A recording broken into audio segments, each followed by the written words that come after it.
Hello, welcome back to my channel, The World According to Lisa. Today I'm going to do a video which is still within my minimalist, aspiring minimalist category, simply because that's the journey I'm on right now, and I want to talk about my luxury items and kind of maybe delve a little bit deep into why I bought those things, why I spent so much money on those things, the love I have for them, but in the end, kind of what it didn't fulfill. So the objects, the happiness and the quick fix that I was looking for, it didn't last long and it didn't fulfill it. So I've been asked by some of my regular followers, like from my channel of, loving luxury and being part of that community, which I still really love, but just for me, I wanted to change. So I've been asked by a few of them to do a collection of what I've got left, because as you know, I've sold a lot of my things, which is I've been doing probably since I bought the Dior bag and the Gucci bag. So when I bought the Dior, when I bought the Dior, my Dior Promenade, however you want to pronounce it, I did say I'm not going to be doing very many unboxings anymore. I kind of knew that at this point my channel, even though I loved making YouTube videos and I loved being on YouTube and watching them and everything, I wasn't going to be doing very many unboxings. So I knew that, and I knew that back then. So I think that was like a year and a bit ago that I bought this. I paid off my credit card and I bought this, so I kind of changed how I was buying things. I have spent all my savings, so I'm now, I suppose for me, I had to kind of not hit rock bottom, because I didn't hit rock bottom in the sense I still have a beautiful apartment. I'm safe. I just don't have the savings that I had, but I had this burning desire to spend all that money and to get through it, my savings. And obviously I'm not going to say what amount it was, but it was a lot to me, and it was probably a lot to a lot of normal people out there. So I kept thinking that it was probably around the age of, when it hit me at 40, I could really go out and buy all those things. So I thought that all the things I've always wanted, I can now go and buy. And even though I'd had beautiful things before that and always been into Moschino or Prada all through my 20s, I could really go and buy these things now. So, when I bought what I've got left, I kind of was buying them, like I said in my very first video, to, I think, feel and look a certain way, hopefully to give me that feeling. And I think, like I mentioned, when you do kind of grow up poor, you always have this desire to always be safe, and one would think that would make you save your money and not spend it and be frugal, but it made me the opposite. I kind of always thought, I'll never not have any money, I'll always be fine, because I consider myself a lucky person. So anyway, I don't want to go too much into that, because I'm not sure how much people want to know about that sort of thing, but I want to show what I have left in my handbag collection, not the small leather goods or the accessories, because the video will be too long, because I am still on a journey with culling down this.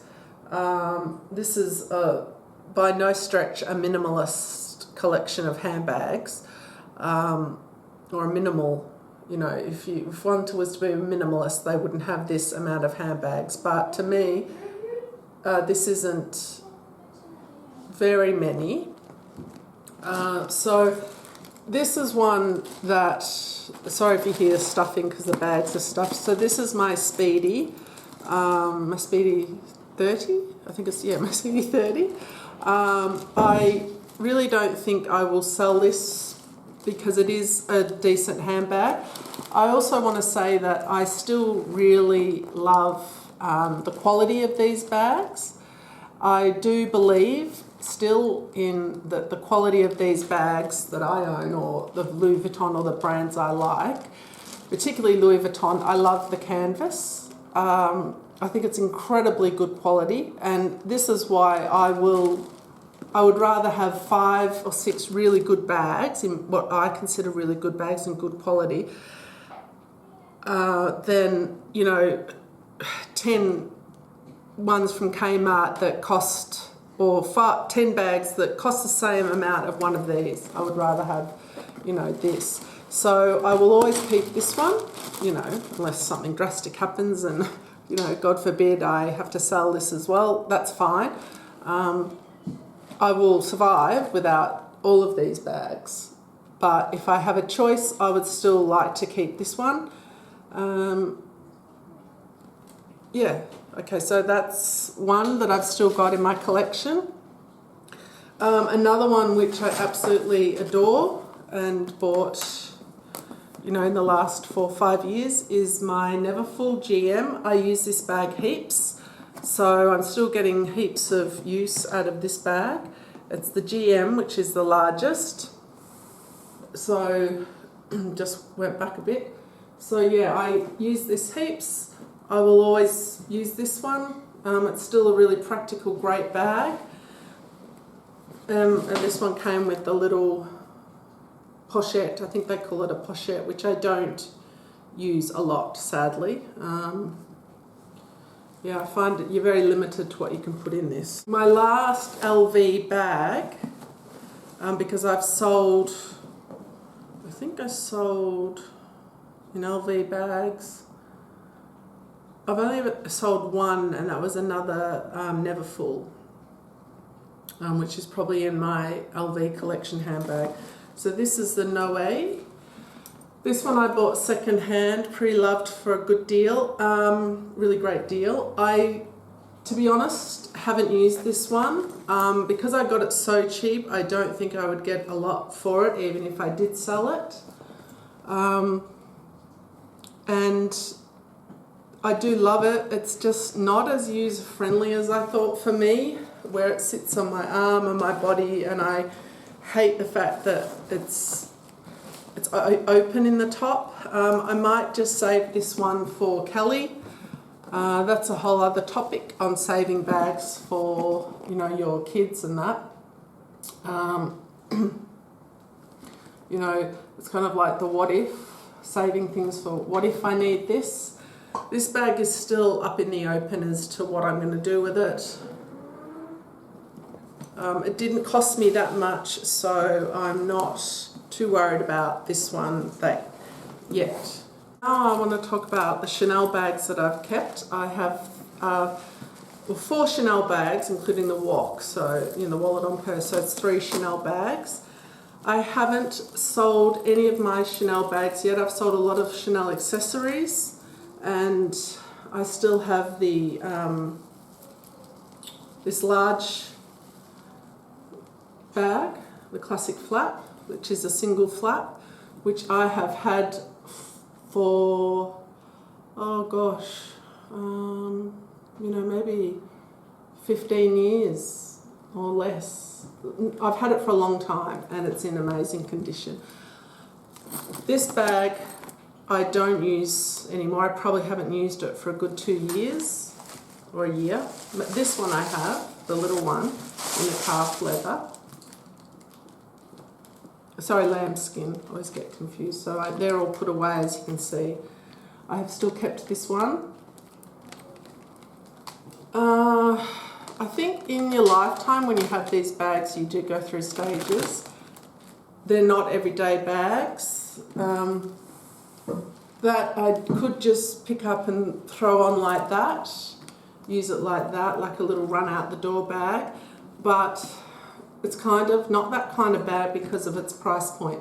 So, you know, you tend not to pick up this bag and just run out with it. I wish I could bring myself to do that, but what you find when you are reselling bags, if you are into reselling them, if they're not perfect, people kind of use as an excuse to get them cheap and rip you off. They will look for faults to get a better deal on the bag, and obviously this is what confuses me, is they know they're buying a second-hand bag, so why, or a second-hand object, why are they being kind of so particular on the item? You know, like I just noticed one of the little cottons, a little cotton stitching, just one has come off there, you know. So I mean, this bag's, you know, it's many years old, and it's a beautiful bag, but it's not me at the moment. You go through stages, I think. So I'm still torn what to do with these bags. I don't want to sell things and then regret it and be sad, which is not, it kind of contradicts where I'm on my journey of getting rid of things. But I suppose with these types of things, I want to do it slowly and be sure that I'm making the right decision. You know, these decisions don't come lightly to me at the moment, and maybe that will change, you know, from what I've been watching and learnt over the last few months, you know, maybe 3 to 4 months of aspiring to become a minimalist, that it can take up to a year to get rid of items. It can take up to a year to purge and come to terms mentally with getting rid of these things, you know, because it's definitely, first it starts mentally. It's a mental thing, and then it's a physical thing of getting rid of it. You have to accept it and be okay with letting it go. So I'm not at that stage yet with these Chanel bags. The next Chanel bag that I am considering selling is my GST Grand shopping tote. I don't think they make these anymore. This is in, again, amazing pristine condition. It's hardly been used. You'll see as they do get used more, they do sag and collapse. That's a known fact about these bags. Maybe that's why they stopped making them, I don't know. I pulled this out to use it the other day, so we'll see how I go at using it. Lastly is my little Chanel wok. I must say, to be honest, I have got use out of this when I go out at night. Look how tiny it looks next to me. It looks like a little, looks tiny, doesn't it?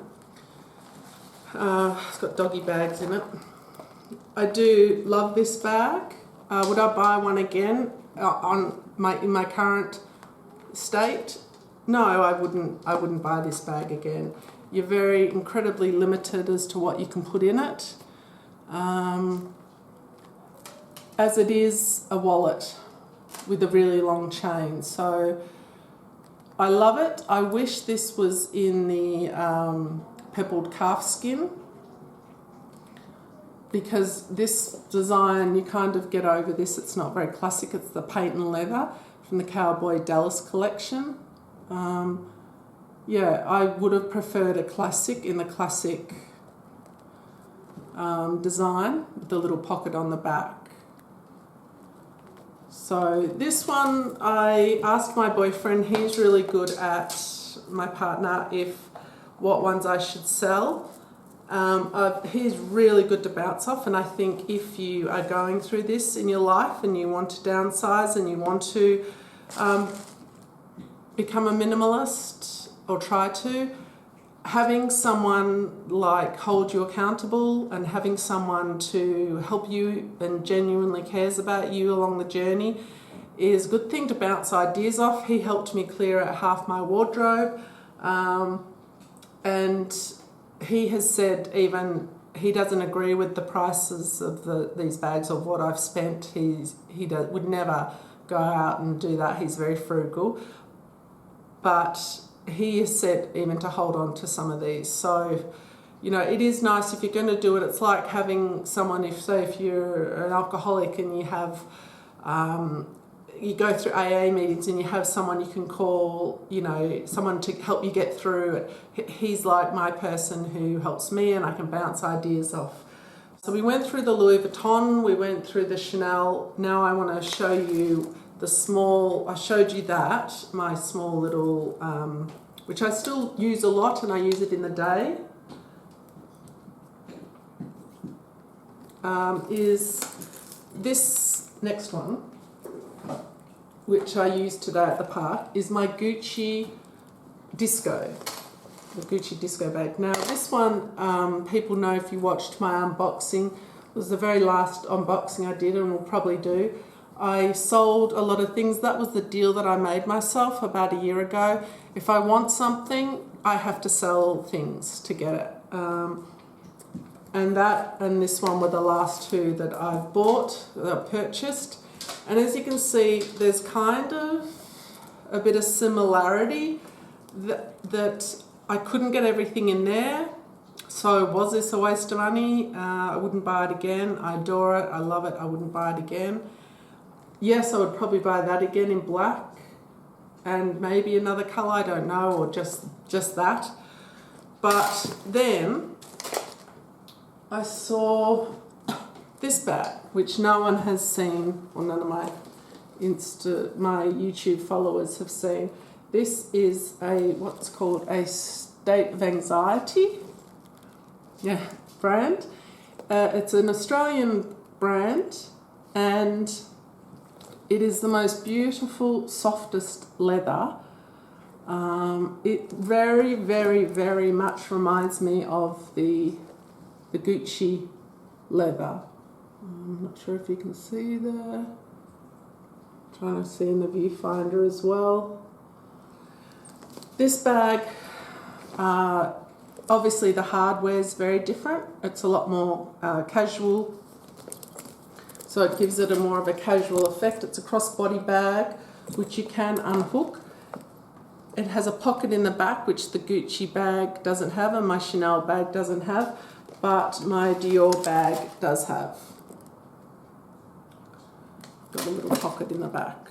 But this one it's got a zip, it's lined, and the price of this bag was amazing. The quality is beautiful. It just doesn't have, it's more of a younger kind of local label, Australian label. The price was $129 compared to, I think for this one it was $1,300 because it's a Gucci bag. That's all it is. It's leather. It is a little bit wider, as you can see, but like when I went to Fiji last year, I really didn't want to take my Gucci bag. I didn't want to worry about it. I certainly wouldn't take my Dior bag. We weren't staying anywhere flash. It was a family resort. We were going to the pool every day. I didn't want to have to worry about locking up a bag. I didn't take any of my Louis Vuitton travel items. Travel luggage. I just wanted to relax, and that is the whole thing about one great aspect about minimalism and why I'm going down this path is because I don't want to have to worry about things. If this bag was to be taken off me or stolen or damaged in any way, I would be upset, but for $129, I wouldn't really be worried. I would go and get another one, or I would get something similar. When this one, which I don't know how much these are now, 5,000 or close to 5,000, it's like I read somewhere in one of the books I've been reading about minimalism, if you had the Mona Lisa, the stress that it would really cause you it's not worth it. If you owned the Mona Lisa, the temperature that you have to keep that painting in, you would have to guard it. You would have to be worried about someone stealing it off you all the time. You would have to keep the lighting right so you looked after it and it didn't get damaged. You have to keep the temperature right. Did I say temperature already? The worrying about things and objects it's like, you know, worrying about my Chanel bags. I just don't want that stress in my life anymore. And that's what it started to turn into, an obsession and a stress situation.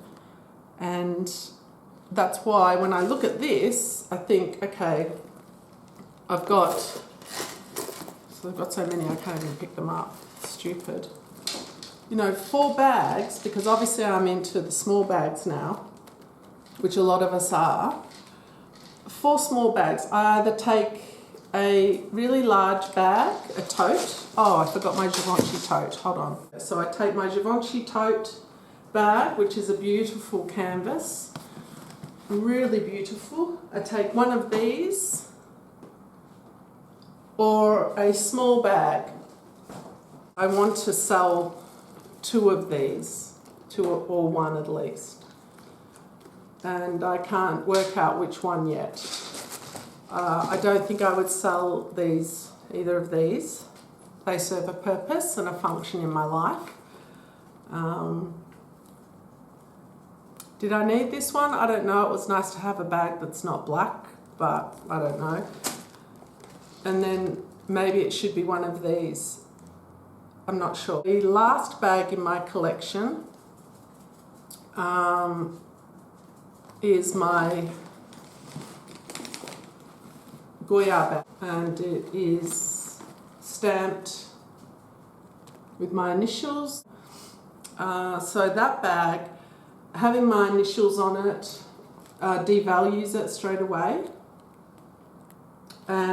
It doesn't make it impossible to sell. I wouldn't say that, but it's also not an all year round bag because of the strap length, which is what a lot of people about Goya not complain about, but they're not the same length as the Louis Vuitton straps. So to put it in under your arms, it can cause problems when you've got coats and things like that on. So if we did a count on them, I have 12 bags of all shapes and sizes, which now that I pull them all out, which is what you're supposed to do, so when you do the KonMari method, I will film what I've got. Just don't mind the mess because they're all out now. There's that Chanel, all black, 4 Chanel bags. Okay. This is my one Dior bag, my one black Dior bag, the one status anxiety bag that I just told you about. The Gucci one, I have other Gucci accessories like a bum bag that I'm selling, things like that. So I'm not including the stuff I'm selling in this video. My Goya bag, which I have other Goya accessories, which I'm not obviously including in this because this is just handbags. And my Louis Vuitton bags, that's the Noe, the Grand Shopping tote, the Neverfull GM, and my Speedy with my little luggage tag. So it does, then my Givenchy, which I need to do an updated Givenchy collection because I've sold absolutely everything Givenchy that I own. I'm selling the shoes that match this bag. So I have one Givenchy bag left. Yeah, I was quite disappointed in all of those, so it was easier for me to sell them. I have different reasons why. So that's it. Don't mind the mess in the back, the shoes. There's some stuff I'm selling in that tub. So that is my handbag collection currently. Let me know what you think. There's the girls in the back, Mia and Chica. That is my handbag collection. Thank you for watching. I hope that is the kind of video that people requested. let me see, let's see if I get rid of any of these, if I cull any more of these or not. Yeah, okay, bye guys.